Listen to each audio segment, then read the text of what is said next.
उनमें से मैं ये मानता हूँ अभी तक 80% शिकायतों का निवारण अभी तक नहीं हुआ हो और वही चीज़ें रिपीट भी हो रही है। क्योंकि माननीय मुख्यमंत्री जी की गरिमामयी उपस्थिति थी, हम लोगों के बीच में आए हैं, तो हमारी ये जिम्मेदारी भी थी कि ठीक है उनका सम्मान का ध्यान रखा जाए।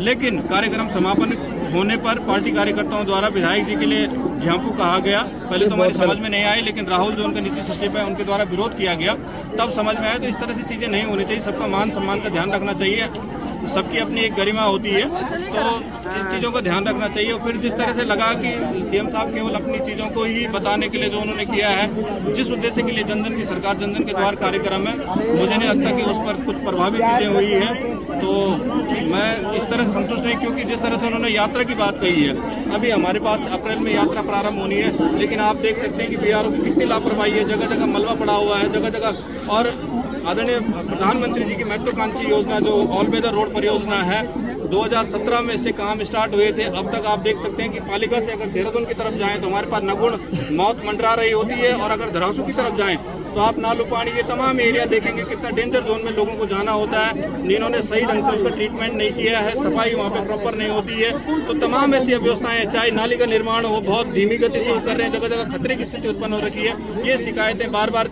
जा रही है चिट्ठी के माध्यम से जनजन की सरकार जनजन के द्वार। एक प्रकरण और आया था पिछले कार्यक्रम में, यहाँ कोटबागी का एक गलत तरीके से नियुक्ति किसी दूसरे कोर्ट की कर दी गई थी, तो वो मामला रखा गया, वो भी उन्होंने किसी तरह से दबा दिया। तो ऐसी तमाम सारी चीजें हैं। मैं तो ये मानता हूँ, देखिए सीएम साहब का उद्देश्य मैं समझ सकता हूँ, बहुत अच्छा है और इसके कई सकारात्मक परिणाम भी आए हैं। लेकिन अगर केवल प्रशासन अपनी कमी छुपाने के लिए किसी 2-4 लोगों को प्रायोजित तरीके से आगे करेगा, तो इसका प्रभाव, इसका जो लाभ जनता को नहीं मिलेगा।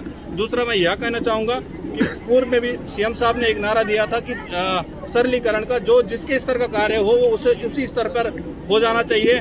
तो ऐसा होता नहीं है, सबको लटकाने की, हर कार्य को लटका दिया जाता है, दूसरे के ऊपर डाल दिया जाता है। चिन्याली सड़क की सबसे बड़ी समस्या अगर हम बताएं तो यहाँ अब बरसात आने वाली है, पानी की यहाँ इतनी बड़ी समस्या है, कहने के लिए तो ये नगर पालिका है, लेकिन जब इनके अधिशासी अभियंता और तमाम लोगों को कहें तो ये केवल अपना पल्ला झाड़ देते हैं। कई बार इनकी शिकायतें, लेकिन उनका भी निवारण नहीं हुआ। ऐसी बहुत सारी चीजें हैं जो मूलभूत आवश्यकताएं लोगों की है, लेकिन इनको उस दिन तो अलर्ट हो जाते हैं जिस दिन सीएम साहब का कार्यक्रम है, लेकिन फिर उनके जैसे कि तैसे स्थितियां रहती है। ठीक है, आए हैं, फिर भी हम उनका स्वागत करते हैं, वो हमारे प्रदेश के मुखिया है, लेकिन जिस उद्देश्य के लिए आए वो पूरा होना चाहिए।